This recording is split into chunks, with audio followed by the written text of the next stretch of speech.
Hello, I'm Caldox and welcome to day 48 of my free-to-play series of Raid Shadow Legends.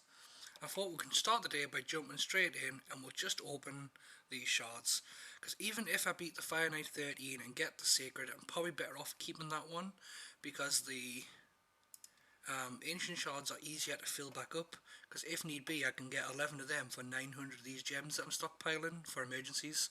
So we'll go ahead, we'll open these. We'll still be probably 300 or so short of the summon rush, which we'll be able to get by the mystery shards if we don't get any more ancient shards from farming. Hopefully we'll get somebody in here to help with the Fire Knight. If not, we're just going to have to start farming the stage we can reach and get the 5 fragments from there before that event expires. So jumping straight in, we'll do the 2 individuals, then we'll do the 10s.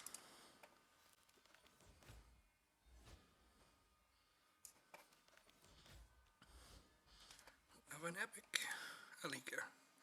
Don't really rate her, but it's better than no epic. Okay, now we'll do the 10s.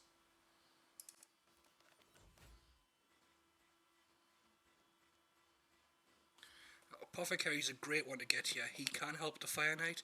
He's got spot heals, he's got a 4-hit 8-1. His heals can crit, which makes him even more useful as a healer than some of the other options. So getting the Apothecary is... we've gotten another epic there, basically. None of the rest of these will be particularly useful for us. The Diabolist can be useful, but she's farmable, so if we decide to use her at some point, we'll just farm her up.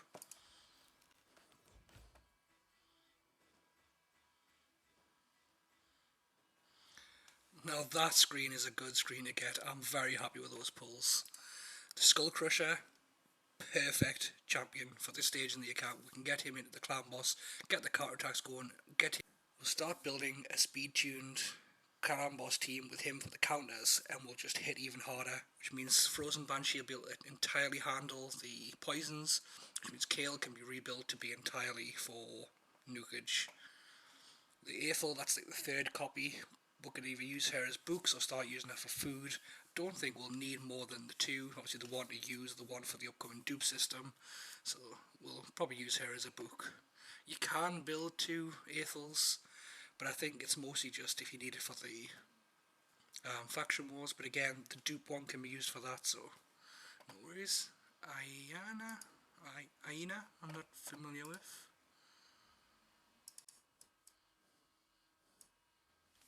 Looks like she's reasonable for single target debuffs, might come into the Barbarian crypt for the bosses, but for now she'll just go in the vault. So we still don't have any legendary pulls in this account, but I bring up my little spreadsheet here.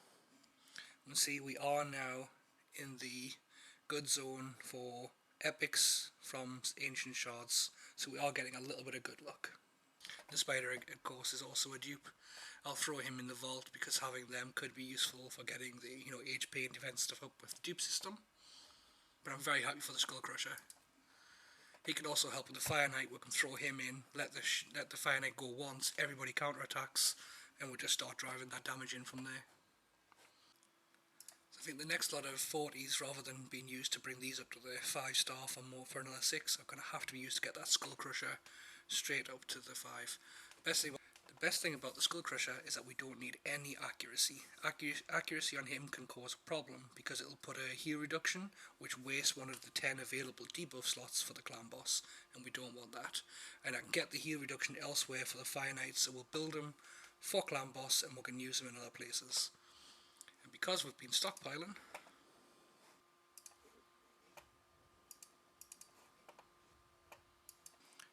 throw him part the way straight up. We'll finish the last little bit inside of the campaign just while running the food along, or once we've got the food ready.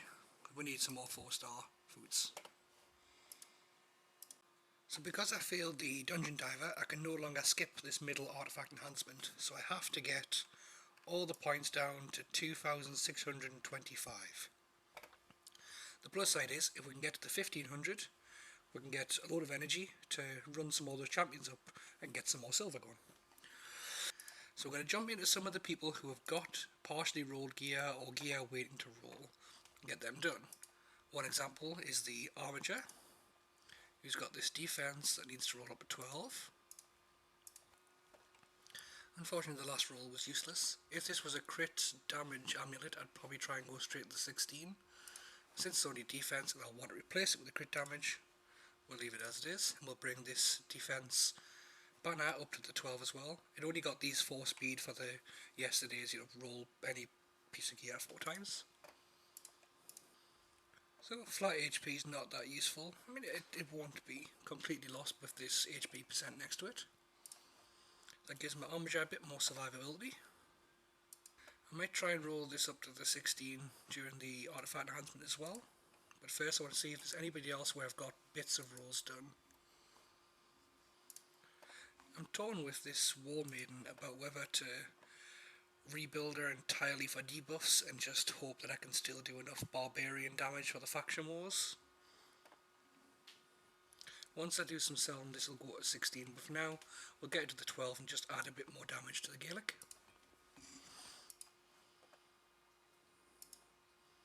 For the ring, again we'll just take it up, probably straight to the 12 again, just for that extra HP. The defense will help them stay alive, so that's good as well.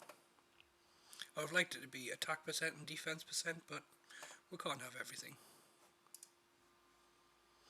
Of course they went on the flat.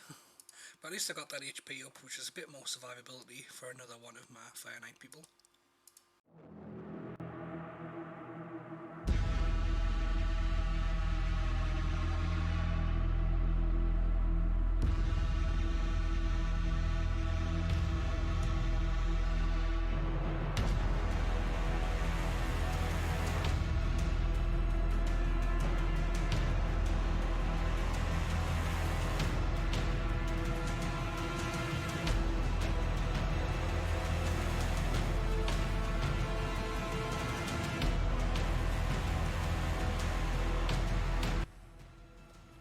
Yes! Dangerous Gambit pays off. Poison them with the A3.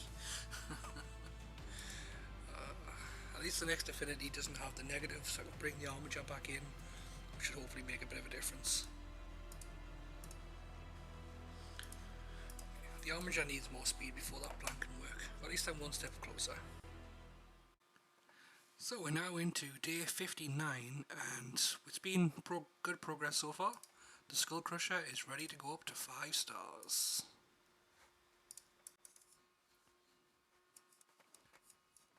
And just like that, Skull Crusher's 5. I've almost got enough food now to do a 6-star champion, because I've got this chicken here and I've got 3 leveled chickens in the vault. We'll also go ahead and do some ascensions. We need him ascended so that his counter-attack skill hits for 2 turns instead of 1. I've planned out a new clan boss team using the Deadwood Jedi website to do the speed tracking, and I'm going to be able to move up to brutal with the speeds as long as I've used the calculator correctly. To get the Skull Crusher is at 163, I was aiming for 162, so I only went 1 over. So I've brought the Frozen Banshee to 164, the Scabrius to 164, so they both go before, and we'll try and bring the Scabrius up past the DPS once I know once I know what that slot's going to be filled with, so that he gets his defense, he's weakened down on the first turn before the nukers start going.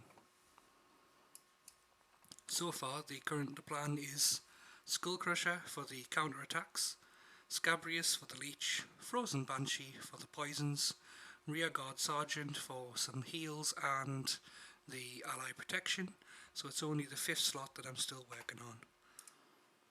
It's most likely going to get filled with Ninja, who is too fast for that team, so he won't take all of the counter attacks, but I won't mind because his burns are more potent anyway, and he'll be doing them more regularly by going faster. So we still have the Artifact Enhancement ongoing, so I'm going to see if I've got any defense, and if not, HP units to give Skull Crusher. Okay, we'll run out of the silver there, but tomorrow we'll be doing a lot of farming for more champs, so we'll get silver there to hopefully get that up.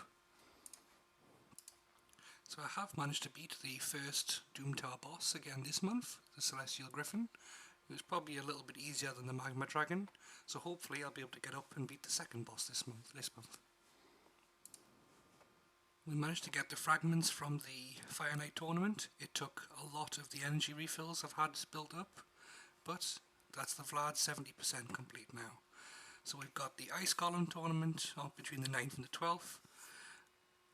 We've got the Artifact Enhancement 2 that's ongoing, and the third one that's coming on the 11th. We've got the Dungeon Divers that starts tomorrow. Hopefully I'll be able to get the 10 from there, and we'll be well on the way, especially if we can get the champion training done, which is another 10. Once the Vlad fragment events are done with, I'm hoping to be able to hit into the Minotaur and get my future clan boss team built there. That'll be a great use getting into Brutal, and I'll be able to get more resources. I do need to try and roll this banner up to 16 during the Artifact Enhancement before the clan quests finish, because I've taken one to get a rank 3 or higher to 16. So I'll get back to farming. I'll wrap up the video there. Thank you very much for watching days 48 and 49 of my free to play series, and I'll see you all next time for some more Raid Shadow Legends.